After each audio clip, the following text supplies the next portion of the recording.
ada yang pernah tahu apa itu teks ceramah? Ya, benar. Teks ceramah adalah suatu teks yang berbentuk paragraf yang berisi tentang informasi ataupun suatu ajakan. Apakah kalian pernah tahu atau pernah melihat suatu ceramah? Ya, tentunya pasti sudah ya.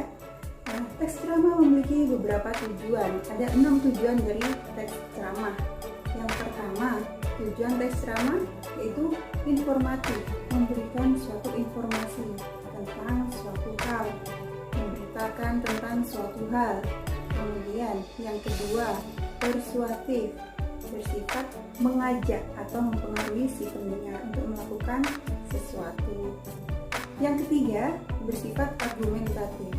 Bersifat argumentatif bermaksud untuk menyatakan suatu ide ataupun gagasan dari si penceramah tersebut. Kemudian yang keempat, bersifat deskriptif. Bersifat deskriptif artinya memberikan suatu gambaran, entah itu tentang suatu peristiwa yang sedang terjadi ataupun sudah berlalu, sudah terjadi. Kemudian berikutnya yaitu bersifat rekreatif. Ceramah biasanya bersifat menghibur audiens agar si audiens itu tidak jenuh atau tidak bosan. Tujuan berikutnya yang terakhir adalah bersifat naratif. Bersifat naratif maksudnya bersifat menceritakan atau penceritaan agar si audiens ataupun pendengar juga dapat mengenal alur isi ceramah. Nah, itu adalah tujuan dari teks ceramah. Berikutnya kita akan mengenal ciri-ciri dari teks ceramah. Apa saja? Apakah kalian ada yang tahu? Yuk kita perhatikan kembali. Yang pertama, teks ceramah ada struktur teks ceramah. Struktur teks ceramah terdiri dari 3 bagian. 3 bagian yaitu yang pertama adalah pendahuluan, kemudian isi, dan penutup. Ciri-ciri berikutnya, teks ceramah harus bersifat objektif. Objektif bukan subjektif, bukan terpaku pada satu sudut pandang dari si penceramah saja.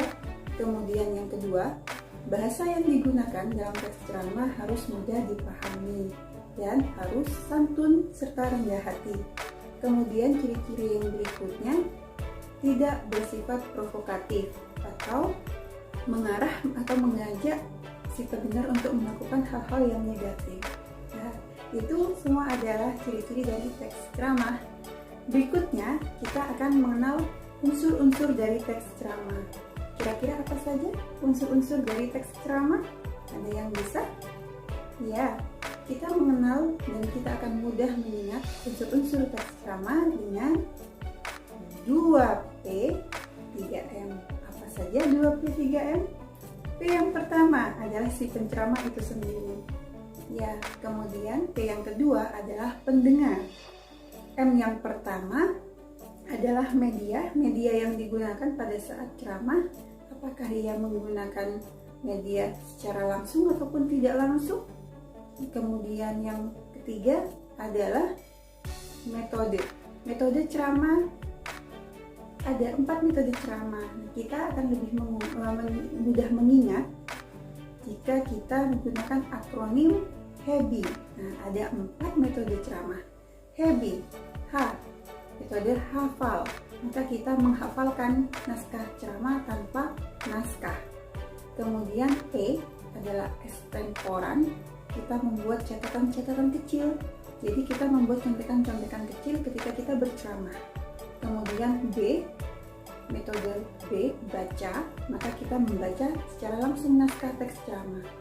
Kemudian berikutnya I, impromptu, maka metode impromptu yang digunakan adalah metode tanpa persiapan apapun, maka secara langsung.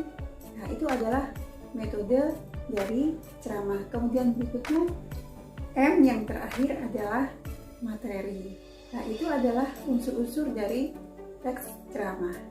Berikutnya, kita akan mengenal struktur teks ceramah.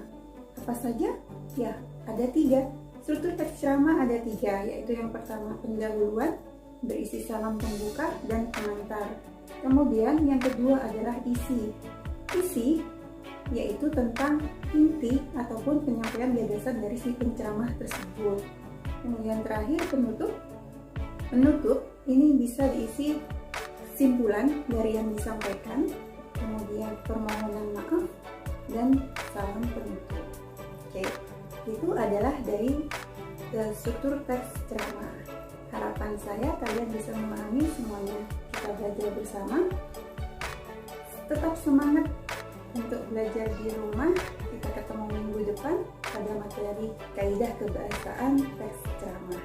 Jangan lupa tetap gunakan masker, jaga jarak, dan sering cuci tangan. Sekian dari saya. Terima kasih. Assalamualaikum warahmatullahi wabarakatuh.